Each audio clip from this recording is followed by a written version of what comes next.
रामायण के अनुसार महाराज दशरथ और रानी कौशल्या के सबसे बड़े पुत्र सीता के पति व लक्ष्मण, भरत तथा शत्रुघ्न के भ्राता थे। हनुमान उनके परम भक्त हैं। लंका के राजा रावण का वध उन्होंने ही किया था। उनकी प्रतिष्ठा मर्यादा पुरुषोत्तम के रूप में है, क्योंकि उन्होंने मर्यादा के पालन के लिए राज्य, मित्र, माता पिता तक का त्याग किया। ऐसे मर्यादा पुरुष राम अगर आपके जीवन में नहीं है तो आपका जीवन एक मरने के समान है।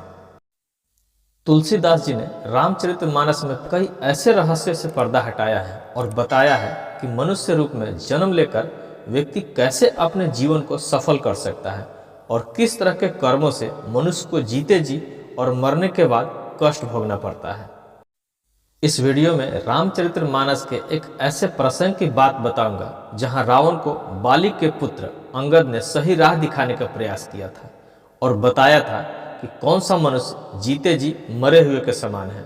रावण यह बात समझ नहीं पाया, इसलिए उसे अपने सामने अपने पुत्रों को मरते हुए और अपनी संपत्ति और वैभव को नष्ट होते देखना पड़ा। रावण कामी व्यक्ति था जिसका जिक्र कई कथाओं में मिलता है।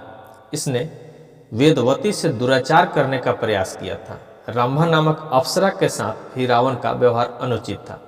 इसने देवी सीता का भी हरण किया था। इसलिए अंगद ने रावण से कहा कि कामी व्यक्ति जीते जी मरे हुए के समान होता है, क्योंकि काम भाव की पूर्ति जितनी होती जाती है व्यक्ति की लालसा उतनी ही बढ़ती जाती है और मनुष्य अपनी मर्यादा भूल जाता है और विनाश की ओर जाता है।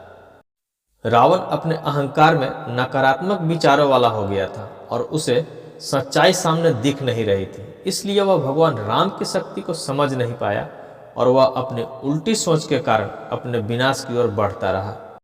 इसलिए अंगद जी ने कहा था कि जिसकी सोच विपरीत हो जाए वह सांस लेता हुआ भी मरे हुए के समान है। रावण ने विभीषण को इसलिए दुत्कारा था क्योंकि रावण ने विभीषण को कमजोर और गरीब समझता था। विभीषण का अपमान ही रावण के अंत का कारण बना। अंगद ने रावण को पहले ही समझाया था कि गरीब का अपमान करने वाला मरे हुए के समान होता है, इसलिए किसी को गरीब जानकर उसका अनादर नहीं करना चाहिए। अंगद ने बाली को भी समझाया था कि राम भगवान विष्णु के अंश हैं और जो व्यक्ति भगवान से बैर रखता है और खुद को भगवान मान बैठता है उसका विनाश भी तय है। ऐसे व्यक्ति को मरा हुआ मानना चाहिए।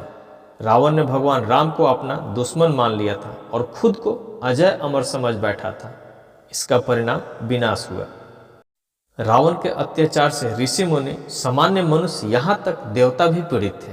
अंगद ने रावण को समझाया कि जो तुम अधर्म और अत्याचार से ऐश्वर्य भोग रहे हो और तुम्हारे साथ जो इस सुख को भोग रहे हैं वह भी तुम्हारे पाप के भागी हैं। इस पाप के कारण तुम और तुम्हारे सगे संबंधी भी मृतक के समान हो गए हो और इन सभी का नाश होना तय है। ऐसे हैं मर्यादा पुरुषोत्तम राम।